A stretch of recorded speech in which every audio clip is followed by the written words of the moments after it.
தமிழக வரலாற்றிலேயே தமிழக அரசால் நடத்தி முடிக்கப்பட்ட சிங்கப்பெண் திட்டம் மிகவும் சிறப்பு வாய்ந்ததாக இது அமைந்தது என்பதுதான் நாம் இங்கே நினைவுபடுத்த வேண்டும். சில தினங்களாக எதிர்கூடாரத்திலிருந்து பல வகையான வசைப்பாடல்களை பாடிக்கொண்டிருந்த பலர் வாய் அடைத்து போய் இருக்கின்ற ஒரு சூழலை உருவாக்கி இருப்பதுதான் இன்றைய ஹாட்லைன். அதாவது தமிழக பெண்கள் அனைவரும் உற்று நோக்கி எதிர்பார்த்து கொண்டிருந்த இந்த சிறப்பான ஒரு அறிமுக விழாவிற்கு, சிங்கப்பெண் திட்டம் அறிமுக விழாவிற்கு இன்று தமிழக முதல்வர் விஜய் அவர்கள் வருகை புரிந்து இன்று தொடக்க நாளிலே இந்த நிகழ்ச்சியிலே கலந்து கொண்டது அனைவருக்கும் வியப்பை உண்டாக்கியது மட்டுமல்ல, தமிழக பெண்கள் உரிமையோடு முதல்வர் விஜயை ஆராதிக்கிற தினமாக தான் இன்று நாம் ஒவ்வொரு பெண்களுடைய முகத்திலும் மனதிலும் காண முடிந்தது. பெண்கள் இனி எந்த விதமான அச்சம் ஏதும் இல்லாமல் அவரவர்கள் தங்களுடைய சுய கௌரவத்தை கூட விட்டு கொடுக்காமல் சிறப்பான பாதுகாப்பான வாழ்க்கையை வாழ்வதற்கு வழிகாட்டியான முறையிலே நமது முதல்வர் அமைத்து கொடுத்த இந்த சிங்கப்பெண் திட்டம் மட்டுமல்ல,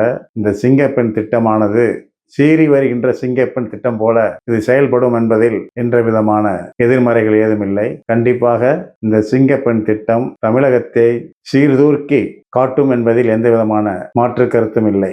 எனவே இந்த சிங்கப்பெண் திட்டத்தை இவ்வளவு அருமையாக யோசித்து பெண்களின் பாதுகாப்பை மேம்படுத்த, பலப்படுத்த இது போன்ற நடவடிக்கைகளை தமிழக முதல்வர் அவர்கள் சாதுரியமாக எடுத்திருப்பது அனைத்து வித மக்களுக்கும் அச்ச உணர்வுகள் ஏதும் இல்லாமல், மாற்று எண்ணங்கள் ஏதும் ஏற்படாமல் அனைவரும் ஆதரிக்கின்ற இந்த திட்டமானது மக்களுக்கு சென்றடைவதில் எந்த விதமான எதிர்மறை எண்ணங்கள் இல்லை.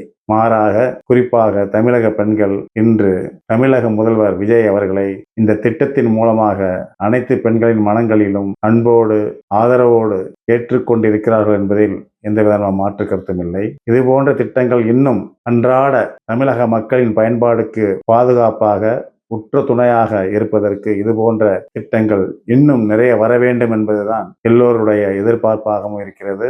அதையும் முதல்வர் விஜய் அவர்கள் ஒவ்வொன்றாக நிறைவேற்றி நாட்டு மக்களுக்கு அர்ப்பணிப்பார், நாட்டு மக்களின் வாழ்வுக்கு வழிகாட்டுவார் என்பதில் எந்த விதமான எதிர்மறை கூற்றுகள் ஏதுமில்லை.